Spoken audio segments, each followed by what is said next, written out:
Alhamdulillahilladzi arsala rasulahu bil huda wa dinil haq liyudhhirahu 'ala ad-dini kullihi walau karihal kafirun. Asyhadu an la ilaha illallah wa asyhadu anna Muhammadan 'abduhu wa rasuluhu la nabiyya ba'd. Allahumma shalli wa sallim 'ala nabiyyina Muhammadin wa 'ala alihi wa ashabihi ajma'in. Qala ta'ala fil Qur'anil Karim, a'udzu billahi minasyaitonir rajim. Bismillahirrahmanirrahim. Lan tanalul birra hatta tunfiqu mimma tuhibbun wa ma tunfiqu min syai'in fa innallaha bihi 'alim. Qala mathalul ladzina yunfiquna amwalahum fi sabilillah kamathali habbatin ambatat sab'a sanabila fi kulli sunbulatin mi'atu habbah wallahu yudha'ifu liman yasha' wallahu wasi'un 'alim. Qala sallallahu alaihi wasallam, idza mata ibnu adam inqata'a 'amaluhu illa min thalath, shadaqatun jariyah wa 'ilmun yuntafa' bihi wa waladun shalihun yad'u lahu.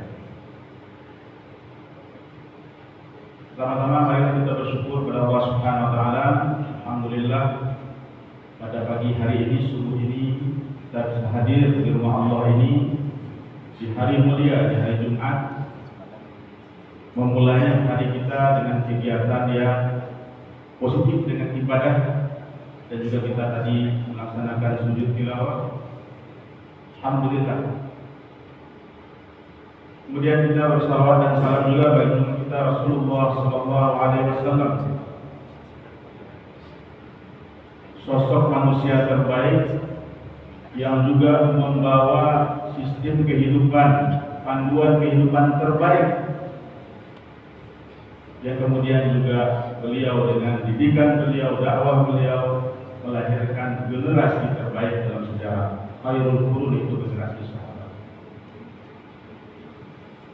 Yang kita hormati Bapak Profesor Negeri, yang kita hormati Rektor UNP, para pimpinan, wakil rektor, dekan, dan seluruh jamaah yang hadir dalam kegiatan subuh mubarak.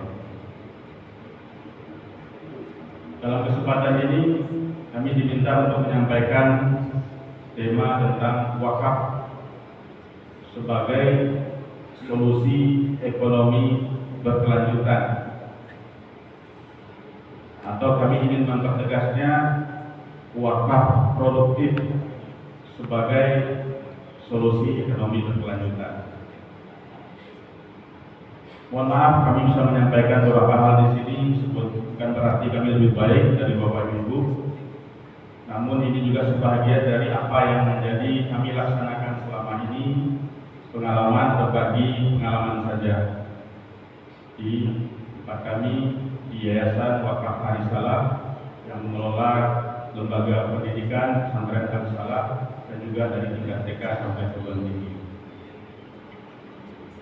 Berbicara tentang wakaf atau lebih khusus wakaf produktif,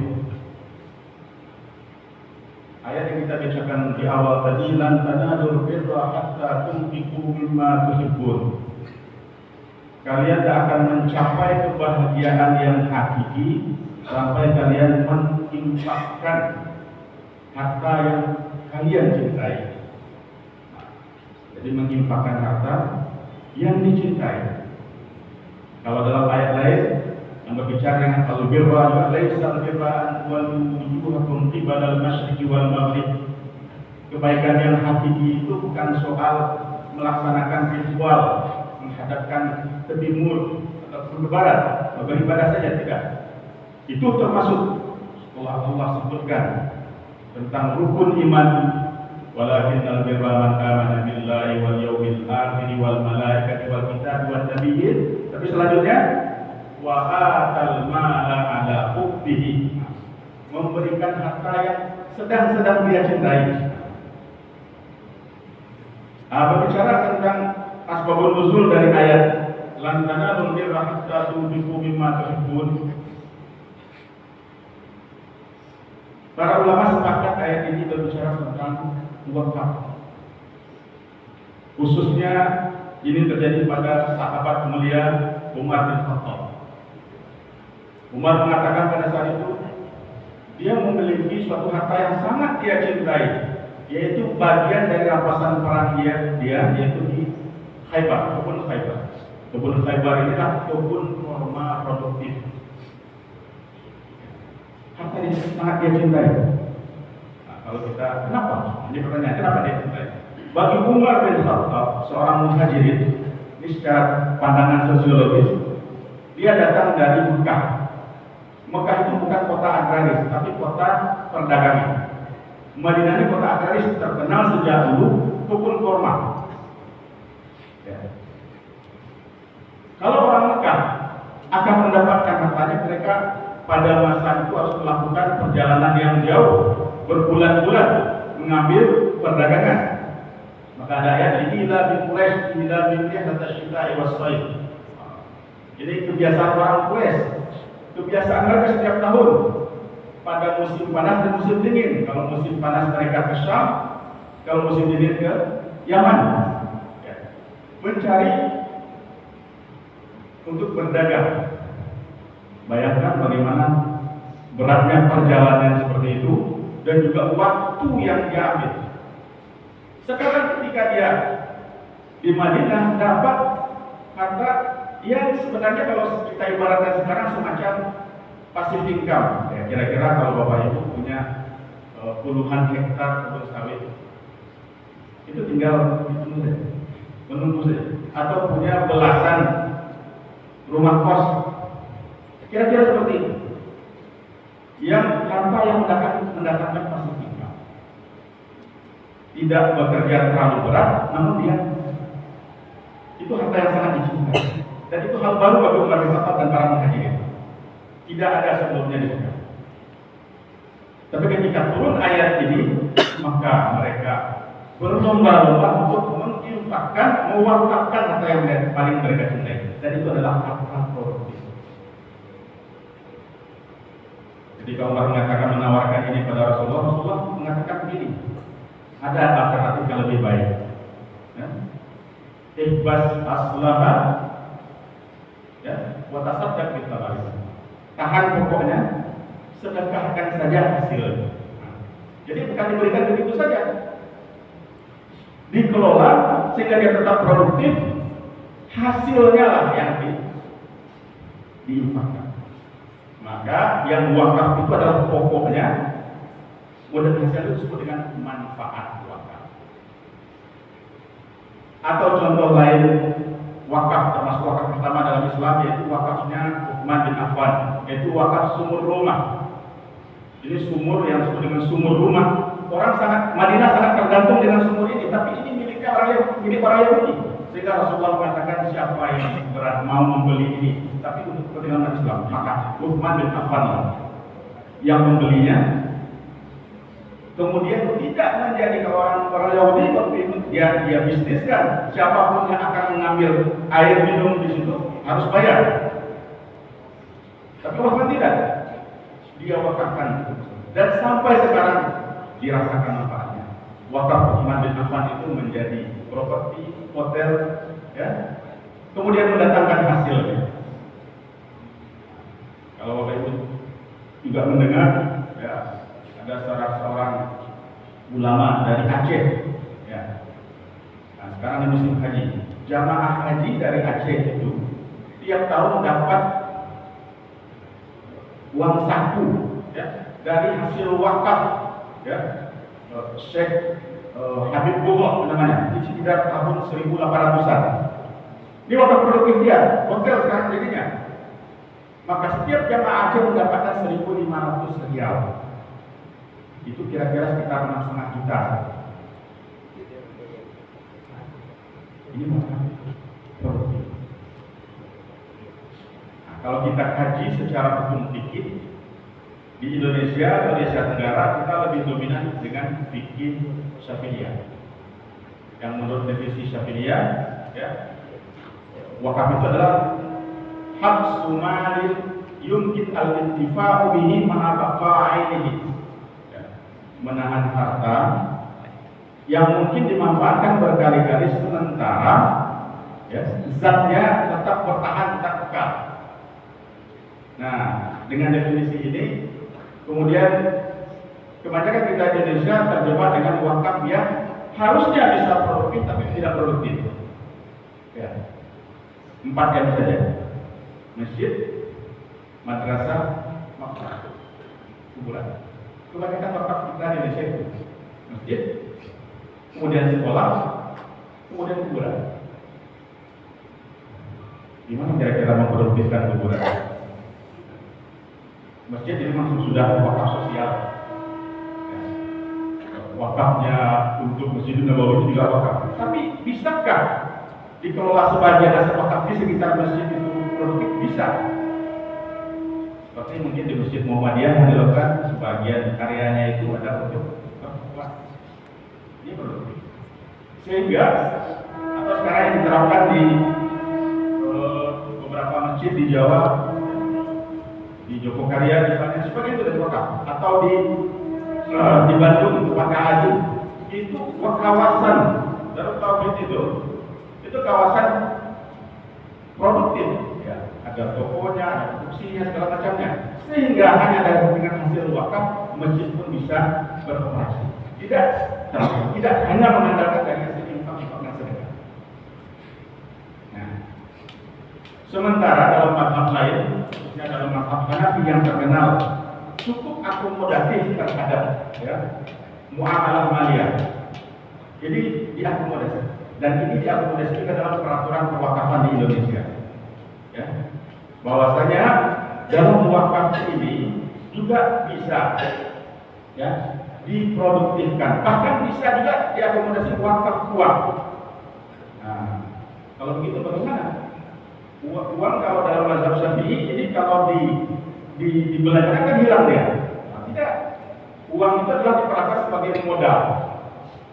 Ya, wakaf modal atau wakaf saham. Maka dia dikelola sedemikian rupa, maka hasilnya lah yang sebagai manfaat wakaf yang diberikan, yang disalurkan kepada mauquf alaih. Sementara pokoknya bertahan kalau bisa berkembang. Baik, yang berbahagia. Dalam sistem ekonomi di dunia saat ini yang berlaku lebih dominan ya, sistem kapitalis. Dalam kutub yang berbeda, sistem sosialis atau komunis. Ini dua kutub yang berbeda. Dalam sistem kapitalis begitu mengakomodir kepemilikan pribadi. Sementara lawannya sistem sosialis ini kepemilikan kolektif. Bagaimana sistem Islam? Ada yang mengatakan sistem Islam itu adalah tengah-tengah antara kapitalis dan sosialis. Sebenarnya tidak tepat. Islam punya sistem yang unik, berbeda sama sekali. Dalam Islam kepemilikan pribadi itu diakui, dihormati, tapi tidak boleh mengganggu hak orang lain. Wala tasulu amwalakum bainakum bil batil. Tidak boleh makan harta orang lain dengan cara yang batil. Tapi dalam sistem kapitalis ya dicarikan cara supaya dominan. Dalam Islam ada ketentuan. Bahwasanya dalam harta ini bukan harta kita semuanya, maka ada zakat. Ini sifatnya memang sangat mengikat, wajib. Bahkan pemerintah boleh memaksa, seperti halnya pajak kalau zakat. Tapi yang unik di sini adalah wakaf. Islam mengakui kepemilikan pribadi, bahkan mempertahankan kepemilikan pribadi itu mati kita itu jihad. Orang mempertahankan harta dan jiwanya, keluarganya, itu dinilai jihad. Tapi Islam juga mendorong harta yang sudah kita kuasai, bahkan yang paling kita cintai, itulah kebaikan yang hakiki.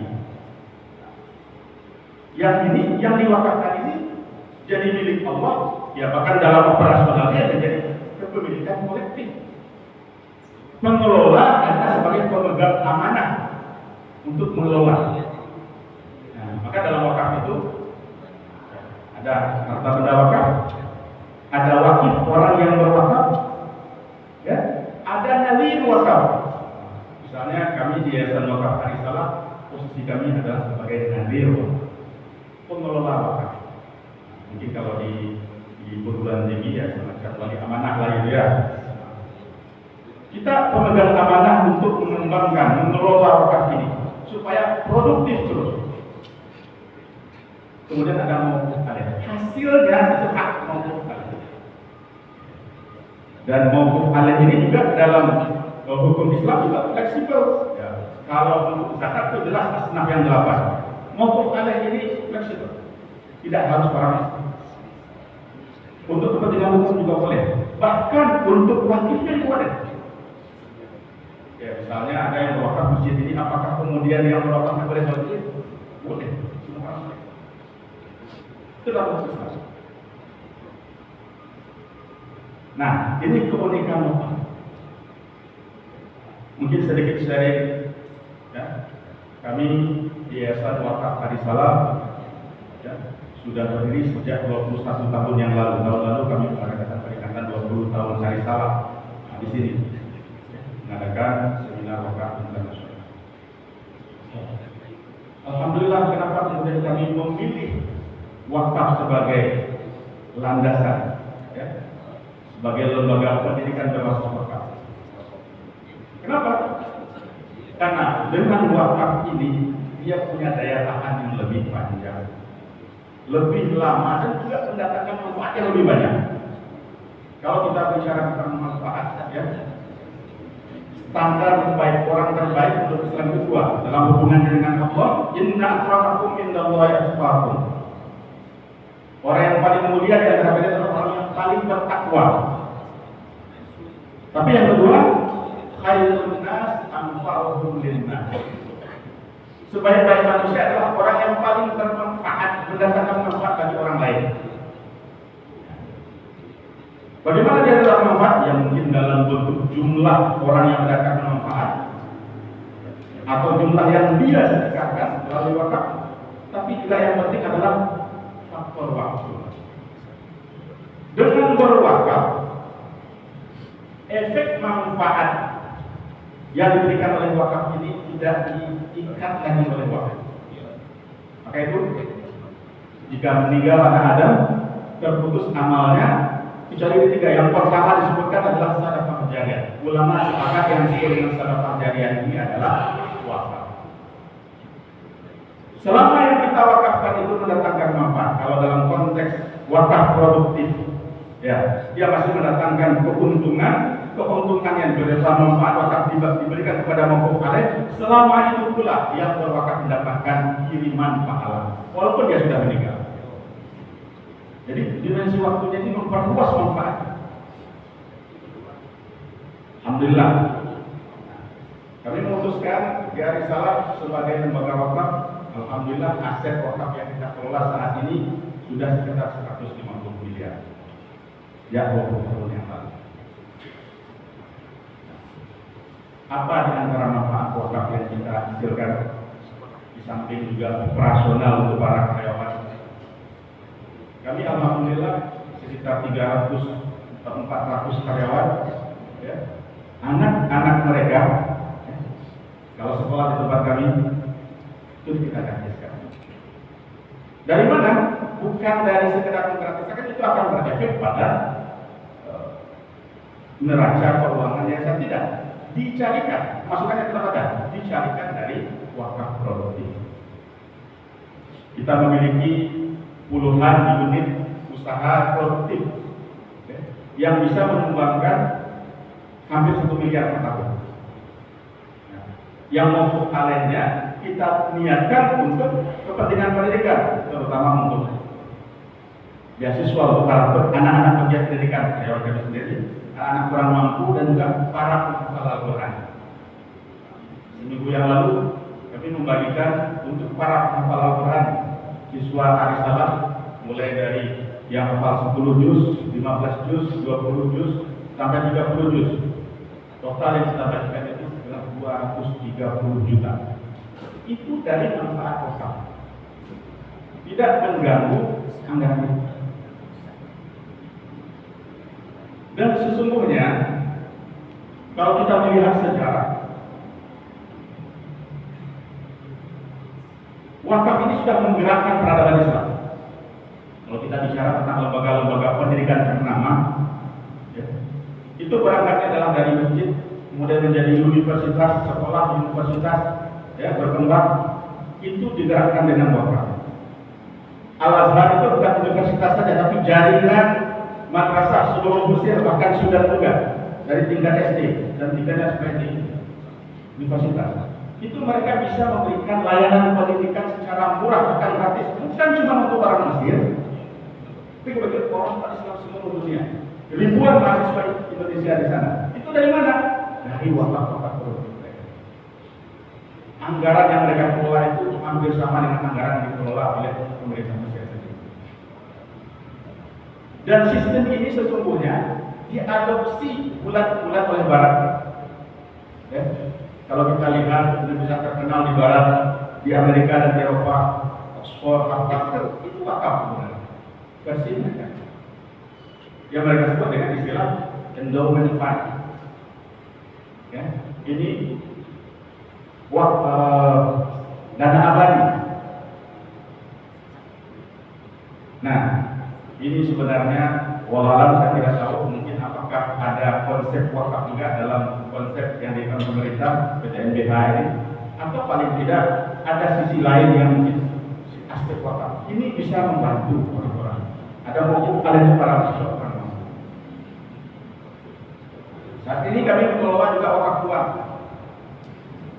Wakaf uang yang kami kelola saat ini sekitar 5 miliar. Baik wakaf uang abadi ataupun wakaf uang berjangka. Ini diakomodir oleh peraturan pemerintah, ya. Menurut mazhab 4 imam, khususnya mazhab Hanafi itu, wakaf itu boleh juga secara berjangka, tidak permanen. Ya. Jadi orang menitipkan dananya. Ya. Kalau kami di Arisala setiap masih ada siswa baru itu, ya, ada semacam dulu deposit saja kita namakan. Sekarang kita namakan sebagai wakaf uang berjangka. 2 juta selama dia ada, selama ada di sana, setelah itu dikembalikan. Tapi ada juga kemudian dikasih pilihan, ini wakaf uang berjangka atau wakaf uang abadi. Ternyata lebih banyak yang memilih wakaf abadi. Artinya dia akan berfungsi terus. Yang kemudian kita kelola untuk dikembangkan. Tapi memang dalam hal ini pengelolaannya harus memastikan jangan sampai terjadi kerugian. Ya, harus memilih instrumen yang betul-betul aman. Yang paling aman ya itu suku atau suku. Tapi kalau akan diputar di sektor real, ini harus dikaji betul. Harus matang tesnya. Ini usaha sudah berjalan dalam itu, ya. Sehingga mendatangkan keuntungan lebih besar, tapi juga aman. Karena wakaf adalah amanah pada yang menjadi tanggung jawab. Bapak yang berbahagia, ya, mungkin ini sedikit kami berbagi tentang pengalaman, ya, bagaimana kita mengelola wakaf, dan insya Allah sebagai lembaga pendidikan sangat penting sejak zaman dahulu. Wakaf ini sudah menjadi pendukung keberlangsungan, ya, pendidikan, ya, di semasa sejarah Islam. Demikian saja. Kalau diterpon maaf. Wabillahi taufiq wal hidayah. Assalamualaikum warahmatullahi wabarakatuh.